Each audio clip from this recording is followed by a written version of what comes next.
اس وقت پوری دنیا کے اندر شعوری یا لاشعوری طور پر کوششیں ہو رہی ہیں ہمارے خاندانی اور فیملی سیٹ اپ کو تباہ کرنے کی، رشتوں اور نعتوں کے تقدس کو مجروح اور پامال کرنے کی۔ یہ جو ایک نعرہ آپ نے سنا، میرا جسم میری مرضی، اس نعرے کا تعلق صرف عورتوں کی طرف سے بازار کی زینت بننے کا خواب دیکھنا نہیں، بلکہ آپ تھوڑا سا اگر گہرائی میں جا کے سوچیں تو دراصل یہ نعرہ باپ کے خلاف اعلان بغاوت ہے، یہ نعرہ بھائی کے خلاف اعلان بغاوت ہے، یہ نعرہ اس فیملی سیٹ اپ کے خلاف اور اس خاندانی سسٹم اور نظام کے خلاف اعلان بغاوت ہے جو فیملی سیٹ اپ اور سسٹم کسی ڈیموکریٹک گورنمنٹ نے انسانیت کو نہیں عطا کیا، بلکہ یہ خاندانی سسٹم اللہ کے حبیب محمد عربی نے انسانیت کو عطا فرمایا ہے صلی اللہ علیہ نبی الکریم۔ اور اس خاندانی سیٹ اپ میں آج بھی گرامی مرتبہ دوستو،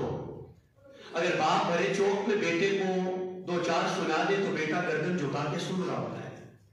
اس خیال کے ساتھ کہ یہ سنانے والا کوئی غیر نہیں، میرا باپ ہے جس نے بچپن میں مزدوری کر کے مجھے یہاں پہنچایا ہے۔ میرا پوچھنا یہ ہے کہ بیٹا جوان ہے، اس کی رگوں کے اندر جو شیلا خون گردش کر رہا ہے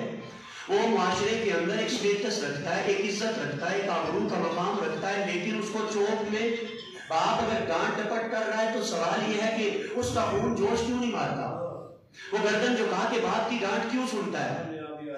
اس لیے کہ اسے پتا ہے کہ مجھے باپ کے سامنے سر جھکا کے ادب اور احترام کے ساتھ رہنے کا سبق اس نبی نے دیا ہے جس نبی کا کلمہ پڑھ کے میں مسلمان کہلانے لگا ہوں۔ میرے عالی وقار دوستو، اگر ماں ہے، ماں کے سامنے بیٹی، اس کا سر ادب سے جھکا ہوتا ہے، باپ ہے، باپ تھکا آ رہا آتا ہے، بیٹی کا چہرہ دیکھتا ہے، باپ کی تھکاوٹ دور ہو جاتی ہے، اور بیٹی اگر ایک نظر پیار کی باپ کے چہرے پہ ڈالتی ہے تو بیٹی کو جیسے ایک قوت، توانائی اور انرجی اس کو مل جاتی ہے۔ سوال یہ ہے، یہ جو رشتوں اور نعتوں کے اندر ایک کشش ہے، اٹریکشن ہے، یہ جو ایک میگنیٹزم ہے، یہ ایک مغناطیسیت ہے، ایک نظام ہے، یہ نظام کہاں سے آیا؟ میں آج آپ کی خدمت میں عرض کروں گا،